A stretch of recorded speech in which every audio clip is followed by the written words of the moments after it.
Accepter l'invitation. Alors, pourquoi ces nouvelles nominations provoquent-elles autant de critiques? S'agit-il surtout du fait qu'elles concernent principalement des proches du pouvoir?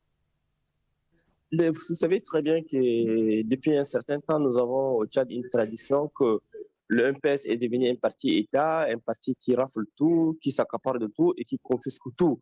Et donc, la polémique ne peut que advenir, étant donné que le pouvoir en place ne veut jamais non seulement offrir des attributions de postes proportionnellement à la volonté du peuple, mais le pouvoir actuel s'est imposé contre la volonté du peuple. Donc, en n'est pas tenant compte, effectivement, des différentes opinions et des différents avis des Tchadiens.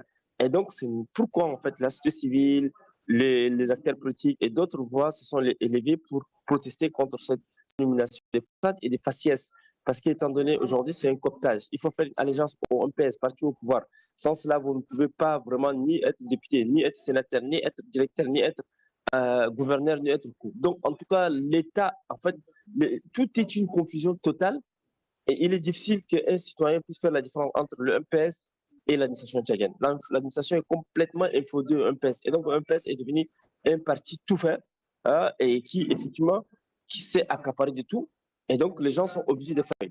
Ce qui fait que l'opinion publique tchadienne désapprouve et désavoue ces genres de traitements et d'attributions de postes qui ne répondent pas, effectivement, à une inclusivité telle que nous l'avons souhaité ou bien telle que nous avons souhaité. Mais la Ve République, c'est une Ve République de façade. Parce que pour nous, cette Ve République n'existe que de nom. Alors, je vais approfondir la question un peu plus.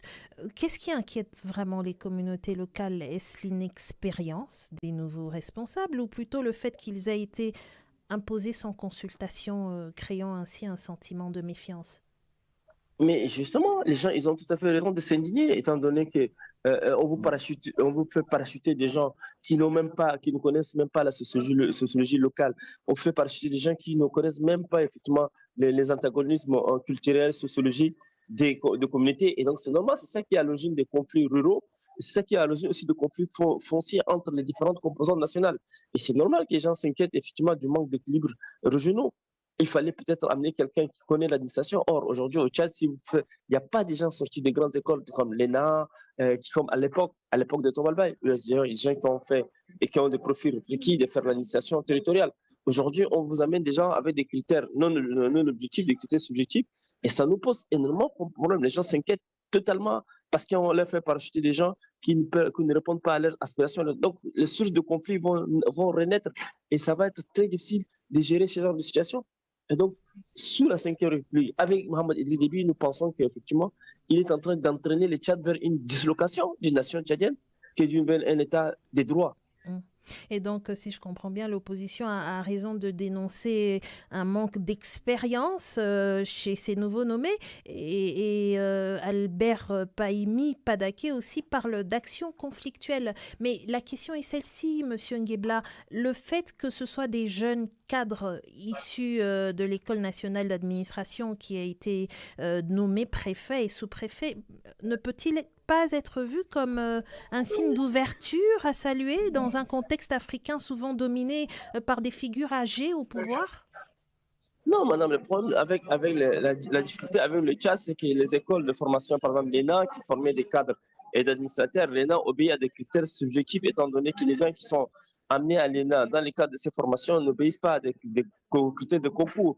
On fait parachuter des enfants des ministres, on fait parachuter des enfants de gouverneurs, etc. Et donc, ce n'est pas en fait une rupture, mais c'est plutôt une continuité, effectivement, des pratiques anciennes que vous êtes en train d'évoquer. Maintenant, c'est qu'en fait, le Tchad fait abstraction et se soustrait effectivement des figures de l'administration sérieuse comme d'autres pays africains ou bien des pays modèles de démocratie. C'est ça la difficulté des Tchadiens qui s'inquiètent effectivement de ces sortes de nominations des façades et des faciès parce qu'en fait, on fait parachuter peut-être le fils d'un DG, le fils d'un ministre, mais celui-ci est DG. Il est souvent effectivement issu du sérail, du pouvoir, du MPS, donc c'est parti État.